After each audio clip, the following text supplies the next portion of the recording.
Hello everyone, a very good evening to each one of you.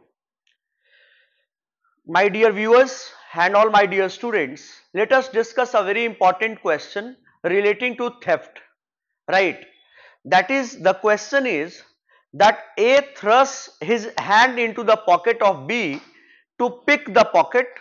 There is nothing in his pocket. Then the question is A is liable for what? पहले question को समझिए. मान लो कि मैं एक आदमी के पॉकेट में अपना हाथ डालता हूं पॉकेट मारने के लिए. मैं उसके पॉकेट में अपना हाथ डालता हूं कि मुझे उसके पॉकेट से मोबाइल फोन मिलेगा या वॉलेट मिलेगा या घड़ी मिलेगी, कोई ना कोई सामान तो मिलेगा, और मैं उसके पॉकेट में हाथ डालता हूं, लेकिन मुझे उसके पॉकेट में कुछ भी नहीं मिलता है. तो सवाल यह है कि मेरी लायबिलिटी क्या है. फिर से मैं रिपीट कर रहा हूं कि मैं एक बस में चढ़ा और बस में मुझे एक आदमी दिखा और मैंने सोचा कि मैं उसका पॉकेट मार लेता हूं, मतलब पॉकेट में जो भी सामान है मैं निकाल लेता हूं. अगर मैं निकाल लूंगा तब तो चोरी ही हो जाएगी. लेकिन मैंने जब हाथ डाला उसके पॉकेट में तो उसके पॉकेट में कुछ था ही नहीं. Right, that is a thrust his hand into the pocket of B to pick the pocket, but there is nothing in his pocket. लेकिन उसके पॉकेट में कुछ था ही नहीं.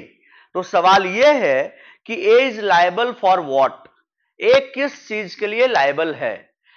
Options are guilty of no offence, second one is guilty of theft, third one is guilty of attempt to theft, and the fourth one is guilty of robbery. My dear students, the correct option is third, that is C, guilty of attempt to theft. ये theft नहीं है क्योंकि सामान तो कुछ था ही नहीं. तो कुछ जब लेता, जब जो कोई वहां पे सब्जेक्ट मैटर मूवेबल प्रॉपर्टी होता और उसको आउट ऑफ पोजीशन करता तभी तो थेफ्ट होता.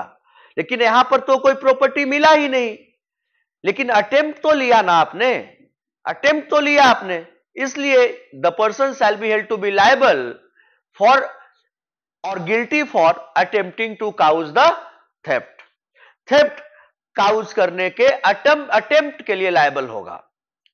थेफ्ट काउज करने के लिए अटेम्प्ट के लिए लायबल होगा. और ये एग्जैक्टली सेक्शन 511 आईपीसी में दिया गया है. सेक्शन 511 में they are basically talking about attempt to commit offences only, that is punishment for attempting to commit offences. और ये सेक्शन 511 आईपीसी में का जो बी इलस्ट्रेशन है, सेक्शन 511 आईपीसी का जो इलस्ट्रेशन नंबर बी है, वही एग्जैक्ट यही क्वेश्चन है.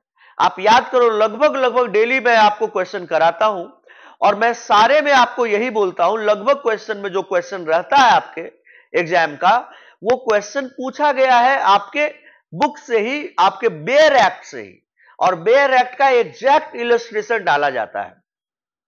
And that's why I always ask you to go through all the illustrations.